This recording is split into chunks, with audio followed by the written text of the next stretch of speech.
A huge explosion rocked the Lebanese capital of Beirut. This took place at the port of Beirut. I was reporting about this as soon as it broke. I posted on Twitter. Large fire taking place at Beirut harbor. Reports of an explosion. So, all you saw was this giant plume of smoke coming out. You had people saying that their windows had exploded and they felt something like an earthquake. And just to give you an idea of how massive this thing is, they heard it in Cyprus, over 100 miles away. They heard this in South Lebanon. That's how big this explosion was. Let that sink in. And then the video started coming out. The video started coming out, and I posted several of them. Look at that. Unbelievable.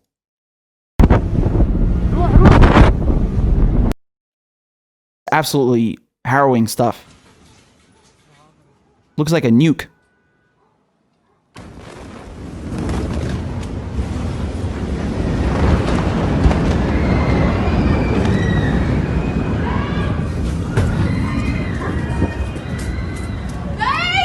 I'm good.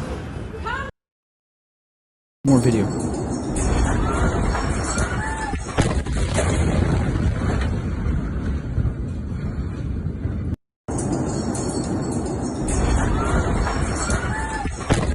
This is crazy stuff.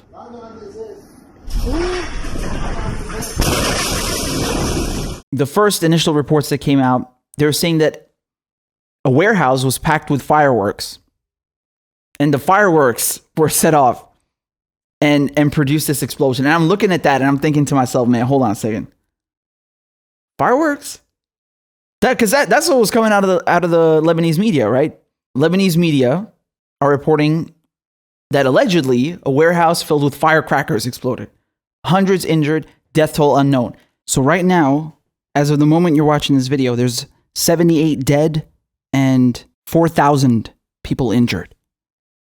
I was watching this one man who had his entire head covered in a Band-Aid and in a bandage, and he was being interviewed, I think on El Mayadeen, I don't know. And the reporter, she asked him, "You were there at the explosion. Are there any dead?" And he told her, "As many as you want. Edma biddig, like there are too many, essentially." Right? She asked him, "Are there any people under the rubble?" And he was like, "Yeah, too many." Really harrowing stuff, man. It's absolutely harrowing. I mean, just look at these pictures. Look at the scale of the destruction.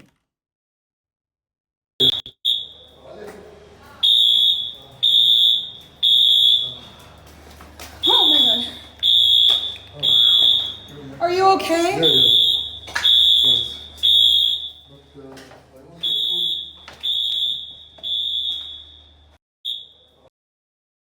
The hospitals are overflowing. They're having to turn people away. They're even sending them outside of the capital. Every single hospital is jam-packed. There are too many people. They can't even process this. The Red Cross were asking for donations for people to come donate blood. The head of the Red Cross, he was talking about an hour ago. I think they got enough. But nonetheless, I mean, it's an absolute chaos. I mean, look at these pictures, man. Look at the scale of the destruction. This is terrible. It's frankly unbelievable. My goodness. This poor guy here. All these poor people who got hit now. You see? Look at the scale of destruction. No fireworks did that. I'm sorry. No fireworks did that. I don't believe that for 1 second. Initially, like I said, you had reports in the Lebanese media saying that a warehouse full of firecrackers went off. Now, look, man, I've survived a terrorist attack. I've grown up inside of war zones.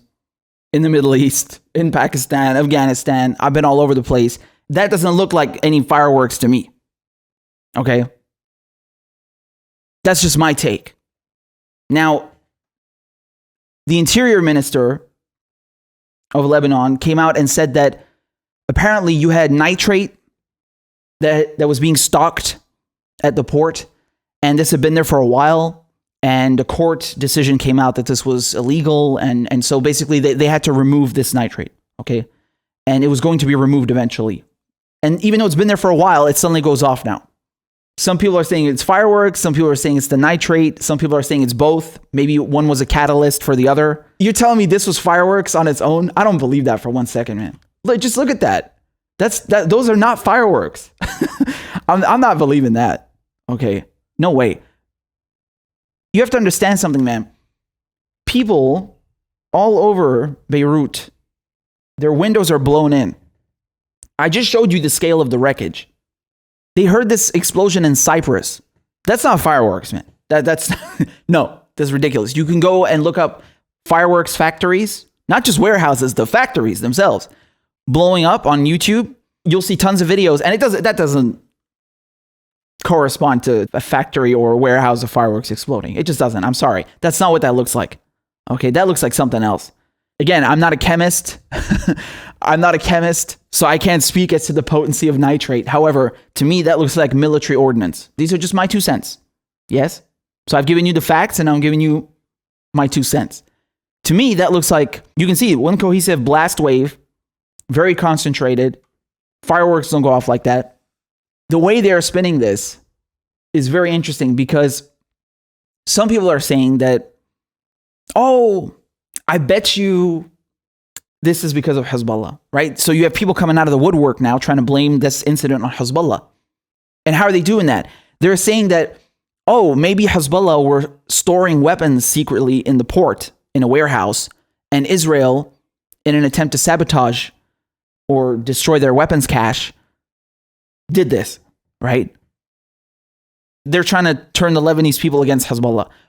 That's one way. The other thing they're doing, the other theory that you hear being floated around is that this week you're going to have this international court come out with a verdict on the assassination of Lebanese Prime Minister Hariri in 2005, right? So at the time, ever since, they've been blaming Syria for this. And this court, they've been trying 4 members of Hezbollah for the assassination as well. And they're finally going to come out with a verdict this week. And so you have people in Lebanon who don't like Hezbollah, who are saying that, oh, look, Hezbollah, they did this attack so they can distract from the verdict of the court. I mean, these are essentially just conspiracy theories, But I think this is absolutely ridiculous. First of all, you have to understand something. Beirut is not an area that Hezbollah control or something. Hezbollah are mainly based in South Lebanon. I don't think that they will be hiding any weapons in Beirut's port. That is just far-fetched. That's far-fetched. Okay, that's no. Why would they even need to do that? Hezbollah's main playing field is South Lebanon, which is why they are a buffer against Israel, right? Israel was occupying South Lebanon for 15 years. They tried to invade it again in 2006. So that's their area. That's their domain. Not Beirut specifically, okay? And moreover, I really, really have a hard time believing that Hezbollah has anything to do with this. I mean, it's just absurd. It's really absurd. What I think happened, again, I've given you the facts. I've given you the numbers. I've shown you the footage. And what I think happened last night, what were we reporting about? We were talking about the fact that Israel was bombing Syria, right? They bombed southwestern Damascus. They bombed Quneitra. And the day before that, 2 days ago, they were bombing Gaza. And they were also bombing Syria and the Golan Heights. And what did they do a few weeks ago as well? They went and sabotaged the Natanz nuclear research facility in Iran. What have they been doing for the last couple of decades? Bombing their neighbors, sabotaging their neighbors. This is completely in character with what they do. This is their modus operandi. This is their MO. I mean, are we going to kid ourselves here?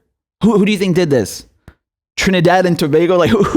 Come on, be real here. Be real. Look at the context. You think this is randomly happened? This is such a coincidence that when they're doing both covert and overt military operations, you happen to have an enormous explosion in Lebanon's capital, in Beirut, which has been bombed many times before. Not just South Lebanon, but Beirut itself has been bombed many times before by Israel, both overtly and covertly. We know for a fact that Israel has had their eye on not just Lebanon as a whole, but specifically on Beirut's port. So this is courtesy of Syrian Girl, who kindly reminded us of something that they just openly posted on their Twitter. Look at this. Look at this, man. So this is from 2018. And they were alleging that, oh, look at these places here in the dock. They're building missiles and weapons in the dock. I mean, it's absurd. It's obscene. And nonetheless, they've had their eye on it. We both know that the Zionist occupation forces don't exactly need any legitimate reason to bomb their neighboring countries. They just make them up as they go along, right? Like the blue school bag yesterday. I mean, this is a joke, right? We know they engage in propaganda. This is part of their operation. So look, I mean, this is bogus, right? This is no different than Colin Powell going to the UN and showing you a bunch of trucks that don't exist in Iraq, right? These mobile bioweapons. It's no different. It's the same nonsense. It's propaganda. So I wouldn't be surprised if they attacked this target. But let's say that this was an explosion of the nitrate that was allegedly being stored at the port. I mean, the two things are not mutually exclusive. Do you understand? If the Mossad, if Israel are aware that, wow, there is an exorbitant amount of a very dangerous chemical just sitting there in Beirut's port, do you think they would just leave that alone? This entire situation is very beneficial to them. Not only is Lebanon already going through coronavirus, they're going through a terrible economic crisis. Again, go watch my interview with Rania Al-Khalik, right? They're going through that. And they have high unemployment and hyperinflation. And you have the sanctions on Syria, which are compounding on top of that, making it even worse because these two countries depend on each other for trade. You don't have access to foreign currency. Now damaging their infrastructure, this is a jackpot for them. This is from Ben Norton. He points out what Kenneth Roth immediately had to say. So billionaire-funded regime change lobby group Human Rights Watch is a total fraud. Its executive director, Ken Roth, just tried to blame the explosion in Beirut on Hezbollah without any evidence at all, not a shred. Then he deleted the tweet. So this is what he had to say. Is this Hezbollah's way of saying don't mess with us for allegedly killing former Lebanese Prime Minister Hariri? I think that this is a joke. Like, this is so pathetic that the guy deleted it himself. I told you at the beginning, he's not the only one saying this. You have people inside Lebanon. You have actually political factions and parties inside of Lebanon who are dying to blame anything on Hezbollah. Like, if an asteroid hit the earth tomorrow morning, they would blame it on Hezbollah as well. You know, they love doing that. They will blame anything on Hezbollah. And the only reason southern Lebanon is part of Lebanon and not under Israeli occupation still is because of Hezbollah. They're the ones who liberated it, not the Lebanese army, not nobody else. So you have bad faith actors who are trying to capitalize off of this to blame Hezbollah without any proof. I mean, it just makes no sense. It's real mental gymnastics. Whereas when I'm telling you that the IDF or the Mossad probably did this, we have evidence, we have context that supports that claim because they're doing overt and covert sabotage operations and military operations, airstrikes every week. I can't even keep count. And this is just the ones that I reported on because they've been doing this since before I was born. You know, this is nothing new. This is their MO. So I would not be surprised for one bit. I would not be surprised for one bit. And they're not going to tell you that they did this because some of you might be wondering, well, hold on a second. You know, if they admitted to bombing Syria last night and if they admitted to bombing Gaza before yesterday, why wouldn't they admit to this? Dude, why would they? Why should they? When they can just easily blame it on, oh, you know, this is just a random explosion. And, you know, matter of fact, they did it exactly that. So as I reported underneath, Israeli Foreign Minister Ashkenazi, he said the explosion was, quote, most likely an accident caused by a fire. Of course, they're not going to take responsibility for this, man. I just told you there are 78 people dead and over 4,000 injured. This isn't like when they just randomly bomb Damascus and kill one Hezbollah fighter. The civilian death toll, the number of casualties is so high, they're not going to claim responsibility for this. Oh, Hezbollah are not going to be happy about this. They're going to have a lot to say about that. I can assure you. You know, because they've been threatening that they're going to retaliate over Ali Jawad, who was killed 2 weeks ago in Damascus, right? And that's got Israel trembling. Just one Hezbollah fighter being killed by accident has got them trembling. What do you think is going to happen if it comes out that they are responsible for this? If they can actually tangibly prove it? let us conclude by saying the following, okay? I would not be surprised by anything, okay? My gut tells me this was Israel. You look at the geographical context, you look at what's going on every other day, you look at the current political climate in the Middle East. It's really disgusting how they play with people's lives. I mean, this is really how they get away with anything.